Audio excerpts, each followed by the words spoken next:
Hello, thanks very much for clicking on the video link. My name is Natalie Armstrong-Motin, and I'm happy to welcome you to another in the series of idle chat conversations for the American Bar Association's Section for Dispute Resolution. And today from Bangladesh, I get to talk to Shahariar Sadat. How are you, Shahariar? I'm fine, thank you. Thank you for inviting me to this chat. Oh, it's my pleasure. It's my pleasure. So, Shahariar, I have written up, if I don't drop them, I've written up about 120 questions that are really not great brain teasers. These are not serious questions, but we'll go through a few of these questions over the next 10 minutes. We'll give the deck a little shuffle and see what we can see what we're going to be talking about. All right. Shahariar, yes. Do you happen to know a piece of trivia, just a random fact about anything in particular that means just nothing to any of our daily lives? Are you a fan of trivia? Not really, but I'm happy to play on. I'm happy to go ahead.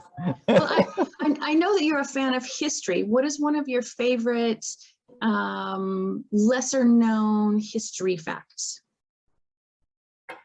Oh, okay. It's a,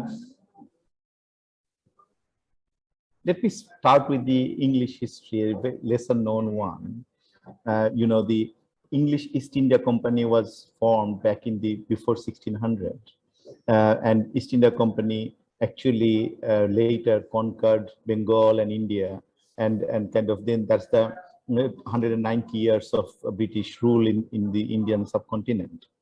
The East India Company was formed because suddenly the spice prices in London markets went up by slightly up. So some of the businessmen were very angry, and they formed the East India Company, and then that conquered the Indian subcontinent. So if the price hadn't gone up, there would be no East India Company, and there would be no conquering of British by British in India. So you see how a small thing can lead to such a big thing happening. That's pretty incredible, I find. That's amazing. I had no idea that it was a small uptick in the price of spice. Yes. That led to the creation of such an enormous conglomerate that then spurred on colonization on an enormous scale. Yeah. Exactly. Because the price of spice went up. Okay, well that's sort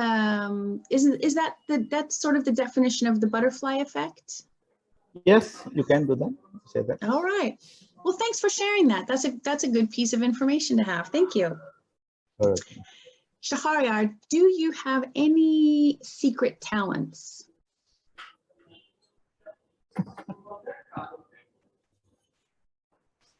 Well, I don't know. Well, my known talent is that people know that I can convince people. That's my known talent. Right. Okay. But one thing I don't utilize quite often, that's like I love recitation of poems. So yeah. That's an excellent talent to have. Excellent talent to have. Thanks. Shahariar, the next question is, what outdoor activity have you not yet tried but would like to? Well, skiing. Downhill alpine skiing? Yeah. I'm a big fan. I've never tried it. Big fan. You come to France and I will teach you, my friend. Thank you. Thank you. A good sport. Shahariar, are you a fan of the Star Trek movies? No. No. Okay. No. Well, then never mind. Never mind. All right. What is your least favorite household chore?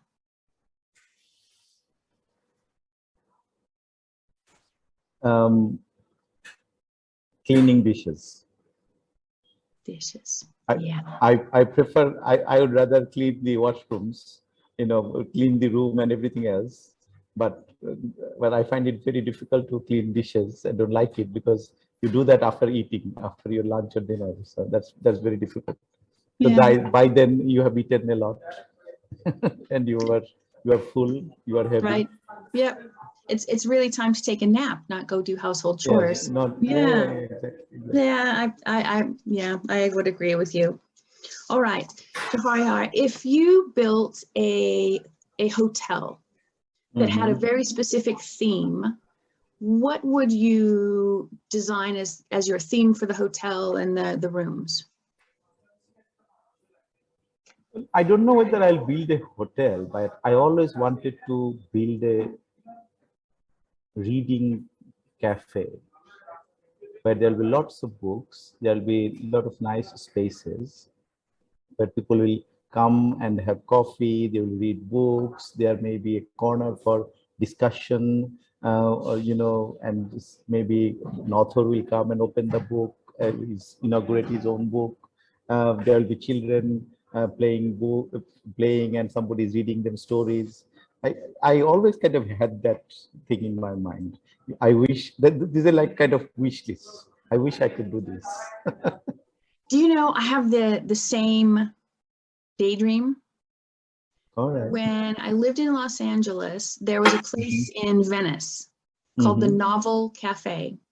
And they had coffee and tea and little sandwiches and salads, but the Mm. space was quite large and it had Mm. floor to ceiling bookshelves for 3 floors, books everywhere and board games everywhere and big Yeah. sofas and chairs and tables.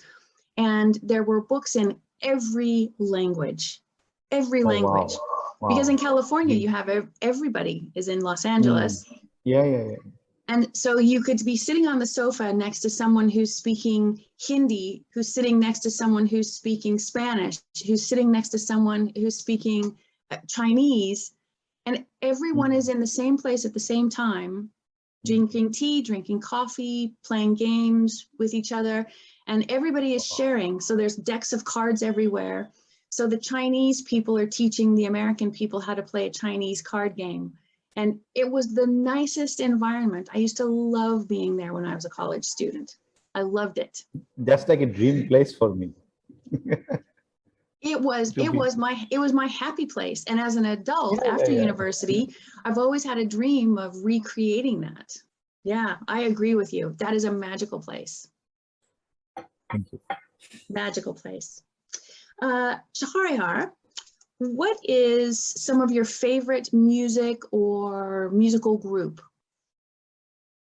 Well, I'm more into Bengali music, not Western music, and Bengali classical music, and there are some more modern Bengali music which is which mostly available on YouTube. So I spend a lot of time listening to that, and also there is a kind of music in our part of the world is called ghazal. Ghazal is sang in Hindi or in Urdu language. There are some beautiful ghazals. These are like poetry sang with sang by singers, and it's beautifully crafted music. So I'm also more of a lyrics person, um, and kind of more into slow type music and things like that. But I also like John Denver. I was listening to Annie's song this morning. John Denver, he's a Yeah, classic. So yeah, you're yeah. he's good. He's really good. Yeah, I remember him from the 70s. So you're a words man. You like Yeah. poetry, you like lyrics, and then obviously you're in the resolution industry, and I Yeah. know that you're working with helping the recent The refugees. immigrants, Yeah, yeah, refugees. the refugees learn some communication skills and helping them to establish themselves there.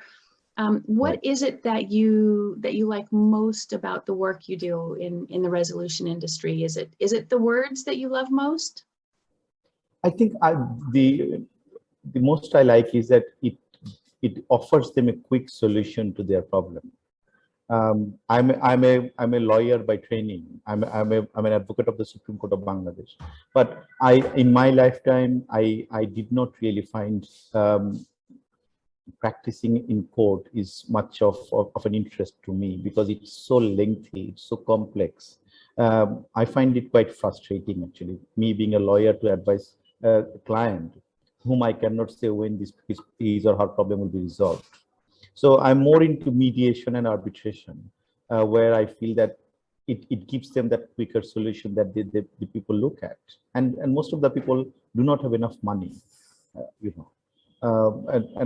I always believe in resolving it over a cup of tea and just get on with life. There are more things in life than running in courthouses.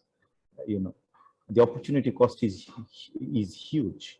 It's not just the money, but it's the opportunity cost of what else you could do instead of running behind the lawyer and running in courthouses. Right. Well, and there's the human costs. We don't Absolutely. sleep Yeah. well at night. We don't eat Exactly. well. We're not as generous with our neighbors. Yeah. All of those things really matter. All of those things are really important. And are you teaching some of these communication skills to the refugees that have come into Bangladesh? Well, with the refugees, we cannot teach yet, but I have been also into academia for last 15 years. So I have been teaching English law to students who intend to do to become a barrister under English law. So in my classes, I actually talk a lot about these communication skills, especially listening skills. I think that's very important, not only just for the mediation, for the resolution industry, but even in your day-to-day life skills. I think that's one very important skill people should have, and that could actually help them to avoid a lot of personal problems as well.